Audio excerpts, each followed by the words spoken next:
Hi, I'm Rose, and today I'm with Leah Pearlman, author and illustrator of Dharma Comics. Welcome, Leah. Thank you. You know, your story is so touching and incredible, and I was really drawn to it based on your history. You know, you were part of the original team at Facebook, right? You created that like button. I was there early on in the company's history. And you were there for, what was it, 5 years? Yep, just about. Mm-hmm. And you were also going through a lot of personal things in your life. Your father was sick, right? He was diagnosed with cancer, and you were also struggling at that time with your own illness, right? And it was an eating disorder. Right. So can you tell us a little bit about what that time in your life was like and how you overcame it? Yeah. So it was a bit of an interesting thing, you know, when I heard you say you were going through some difficult things, like your father was sick. That wasn't exactly my experience. So that was happening, but I was really I was into my work so much that I was really ignoring other things that were going on in my life. So you know, when I got to this company, it was just full of so many smart and passionate people, and I'd always been really driven in school and in work, and it was a really exciting time to be there. I was really motivated by what we were doing, and everybody was, you know, as Facebook grew, when I first got there, people hadn't really heard of it unless you were a college student at the time. But it grew in popularity pretty fast to the point where, you know, I'd be sitting on the airplane wearing my Facebook sweatshirt and everybody would want to talk to me about it. And I just had this experience of really seeming like I was living this just amazing life. And yet... just always on? Well, it's just, you know, it was always something exciting. Mm-hmm. And we were creating cool things and we were solving cool problems. And the people I was working with were just so smart and fun. And it was just a really engaging, lively experience. And so that was great, but the problem was I was experiencing a lot of internal pain.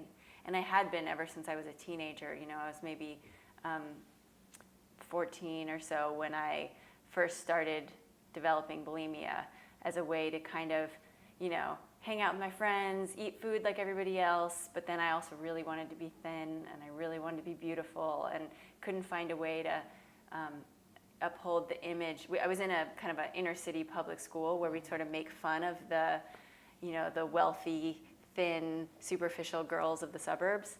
So it's kind of like I had one image to uphold, which was like, I don't care about any of that stuff, but I also wanted to be beautiful and thin and fit in with them. So it kind of developed this dual life of like, I don't care about any of that, but then secretly I really cared. And as I went on my life, I just kept thinking, well, when I go to college, I'll stop. Or when I went to work at Microsoft out of college, I'm like, when I go work at a real company, I'll stop.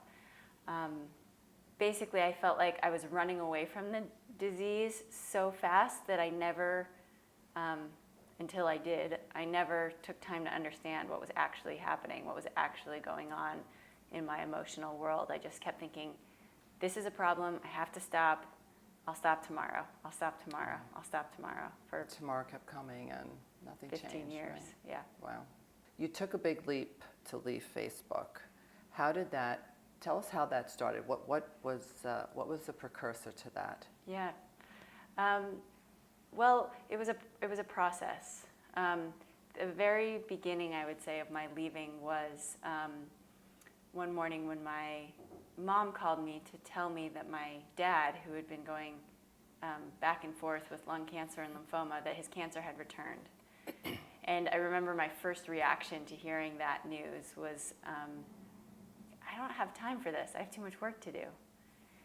And my dad and I were incredibly close. We always had been close. So when I saw myself have that reaction, I have too much work to do,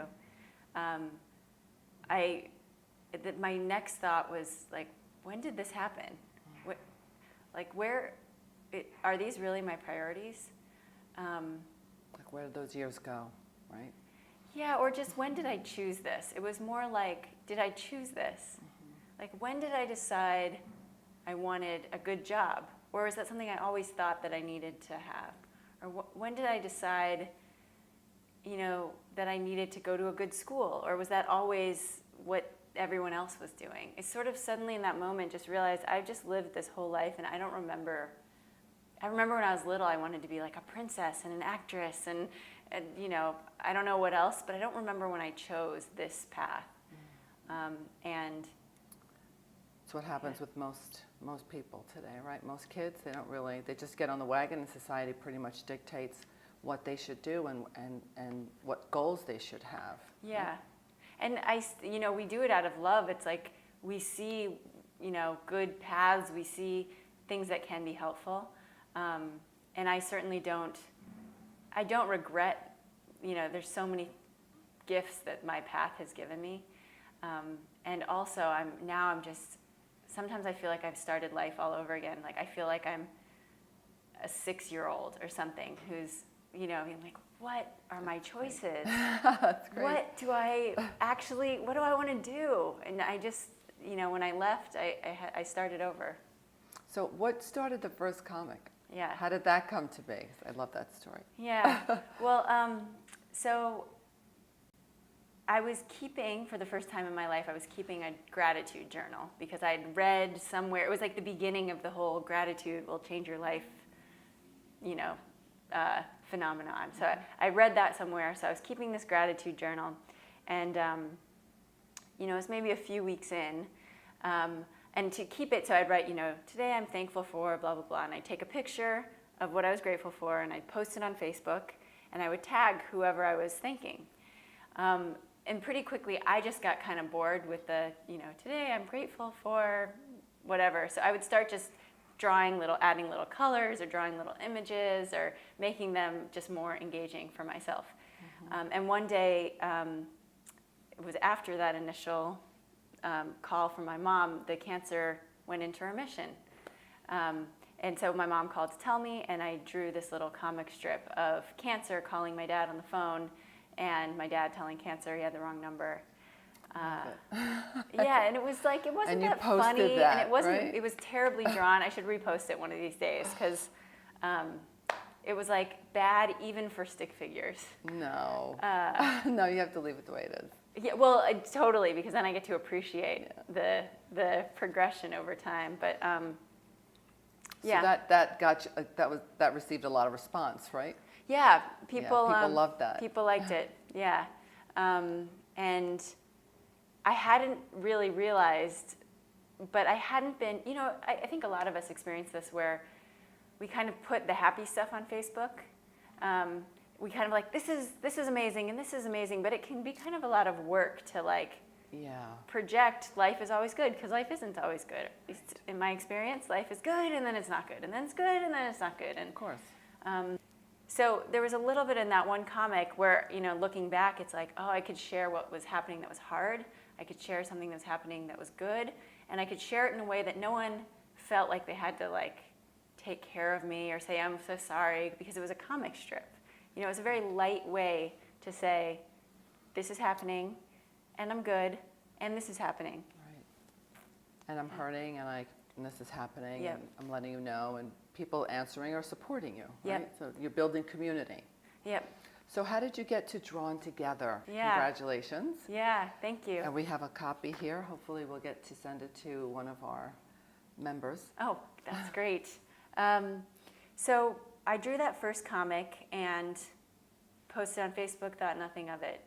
The next week I was spending time with a friend, and he was trying to decide whether to leave his company, sell his company, or and work for a bigger company, or follow his music passion. Anyway, we were talking about following your heart, and just this funny image popped into my mind of someone literally following a heart, stalking them through all these different scenes. So I drew this little thing for my friend Johnny, and I posted that. And it was suddenly it was well, stick figures, I can do that. And so every new little insight or saying or that would come up that I'd be like, oh, I want to capture that. I would find some way to illustrate it. Yeah. And it's been almost 7 years now, and about on average every week something else has really struck me or moved me, either something somebody else has said, something I've experienced. Just last night I was really missing a friend who I went through some conflict with recently, and I was just thinking about him, and the phrase, "you feel far away," was in my heart. And so then I sat down and I drew 2 stick figures just on opposite ends of their box, just saying, "you feel far away." So it's been a practice, I would say. It's been a practice of noticing how I feel or what's happening in my life and finding a really simple way to communicate it to that person, and then I'll share it more generally. So I just did my practice, and then about 2 years ago, an agent reached out to me because I'd been drawing a lot of comics while my dad was passing away about death and loss and sadness. And she was going through something similar. And she said that she was reading my comics while she was experiencing something similar, and they really touched her. And she just said if I ever wanted to put these together in a book, she would help. That's and great. She did. Yeah. So was it difficult for you to leave Facebook and follow this path? I left for a sabbatical at first, and that is where I was trying to find out, that whole question, when did I choose this? I'm like, well, what might I have chosen, or what am I interested in, or what feels really true to my essence? And I found a lot of things that really did interest me in that time. So I thought about leaving, but my mom encouraged me to kind of go back, and I'm so grateful she did. Just to see, if I could sort of incorporate what the new things I was learning, a lot of spirituality and inner growth work, things that were new to me, could I incorporate those at work? And so I tried for about a year. So by the time I did leave, I felt sure. But it wasn't like, I'm just going to take this big leap. It was left, saw how that felt, came back, saw how that felt, tried to kind of integrate the two. And pretty soon, I still had an eating disorder at the time, which in retrospect, while it was incredibly painful, it was also my best signal that I needed help, or I needed change, or something wasn't right. So even though I didn't know what it was like, this is still hurting a lot. I'm still hurting a lot. I was in therapy at the time. My family knew by then, but it wasn't necessarily getting any better. Working in tech, no matter where you are in tech, there's food everywhere. That's part of the whole tech scene. It's like free food around every corner. And for someone with an eating disorder, that's it's a challenge. Quite challenging. So I would say it was a process, and by the time I left, it was really clear. And you've now conquered this Yes. eating disorder. Yes. Yeah. Yeah. Good. Yeah. Yeah. So you found it was your intuition that was telling you that you needed to do something different. Yep. Right? Yeah. And I think about that, that thing where I thought, I'll deal with this tomorrow, It's just, I just like to think about that because it was like, I think I had an illusion that it would get better, but it didn't. It got worse. And so I guess I just say that for anyone who's struggling. Like, I don't know anyone for whom it just goes away. Right. You have to do the work. Yep. And you get to do the work. I've learned so much about myself. I mean, this whole book is basically, many of the comics are coming from, there's some pain in myself I'm not acknowledging. And before I used to treat it with food, and now I treat it with attention, compassion, reaching out to a friend, help me with this thing. And through that process, some beautiful image or idea will be born. So the art has become the new way to channel some of those difficult emotions. Did you process your journey on stopping and conquering this? Or was it pretty much the everyday up and down emotions that you just talked about?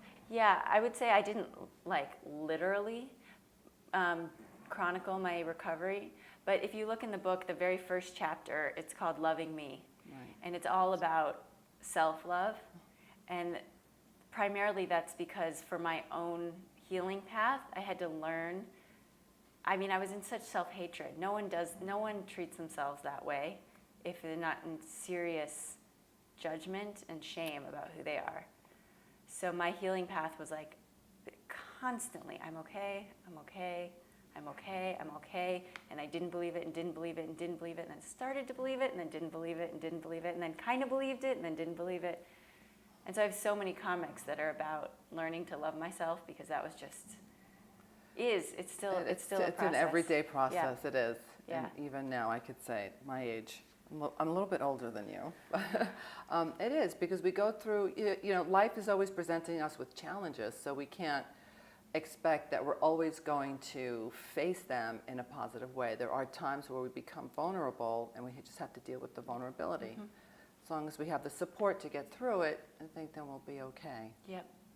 You're such an inspiration to, a younger generation, and I mean all generations, but specifically that younger generation that struggles with, the same issues that you did. Yeah. So that's really Thank you. great. So thank you. How has drawing impacted your self-discovery and self-awareness? Well, it's impacted it in a couple different ways. One is just in the process of drawing. So much in this day, there's always a phone that's buzzing or email that's coming in. I find it, especially coming from the tech world, still pretty easy to get constantly caught up in distractions. But when I sit down to draw and I'm trying to get this little facial expression exactly right, and I draw with pencil first, it can sometimes be lost for an hour and a half in trying to make it look exactly like I want it to look. And I would actually say it was probably new for me to spend that much intimate time with myself trying to make something that I like, that just exactly makes me happy. So you were really present in the moment. Right. Creating. Yeah. And it's like, I used to think I was a computer science person. I used to think the thrill of math and computer science is when you get it right. It's like the program compiles, the program works, you get to see that you got it right. And I always thought, in art, it's way more fuzzy. But that's not my experience. It's like I work and I work and I work and I'm like, oh, there it is. There it is. It's right, it's done. Which doesn't mean I won't look at it a year later when my skills have improved and say, oh, that's not right, and want to change things. Not in a judgmental way, but just in an artistic way? Artistic way. Yeah, now I know how to draw somebody who looks like they're actually running, whereas then I couldn't get that right. So, yeah, it was a new experience for me to just prioritize my own aesthetic preference and just try to please myself. That's one way. Another way drawing has impacted my life is, especially if you see my first comics, the idea of me being an artist is just the biggest, cosmic joke to me. It's just, Did you go to art school? No, they were stick figures because it's literally the only thing I could draw. And now I really appreciate getting to be able to portray something visually. But it's been the biggest lesson in, if you want to be an artist, just make art. You can go to school, I'm sure that's one path, but I think I would have thought it's prohibitive to enter some fields because I don't know how to do it. And one thing this has taught me is you learn how to do it. One way to learn how to do it is by doing it. And what we might think is not good it's now I look at it and I think the simplicity of the comics is one of the best features. They're only simple because I didn't know how to draw anything more. So what I thought might be a hindrance is actually an asset. So now I'm learning to sing, for example. I'm braving the world of singing. And it's great because I know I don't have to be good because you're not good when you start. And that doesn't mean I can't do it or shouldn't do it or have to get good before I do it. It's like my new rules. If I want to sing, sing. And we'll check in 6 years, see how that goes. I love it. If there were one piece of advice that you would give our audience, what would it be? One piece of advice. I guess I'll just share my favorite practice right now in my life, which is,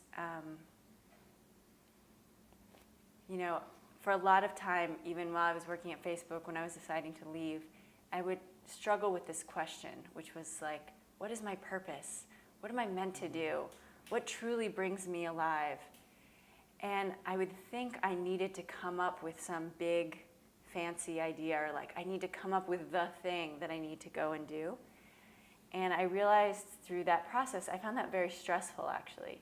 And for years, even after I left Facebook, I was drawing in the background, but I started other companies, I was doing other things. I know drawing didn't become the main thing until recently. And I realized trying to figure out like what is my calling was stressful. So now what I really try to practice is, what is my purpose now, in this moment?